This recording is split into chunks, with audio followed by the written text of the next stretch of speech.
जंतर मंतर पर किसानों ने जमकर किया एहतजाज। ज़राई क़वानीन की मनसूखी से कम पर मानने को तैयार नहीं है किसान मुजाहिरीन।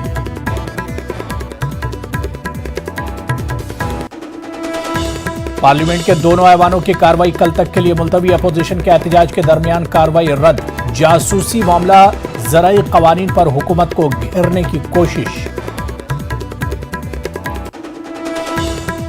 पेगासस बयान की कॉपी फाड़ने वाले टीएमसी रुकने पार्लियामेंट शांतनु का मरकजी वजीर हरदीप पुरी पर धमकाने और गाली देने का इल्जाम। राज्यसभा के डिप्टी चेयरमैन से की शिकायत।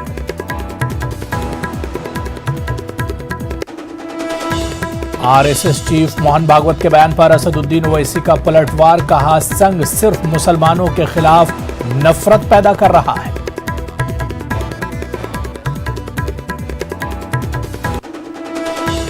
और पंजाब में कल होगी सिद्धू की ताजपोशी। प्रोग्राम में वजीर आला अमरिंदर सिंह भी रहेंगे मौजूद।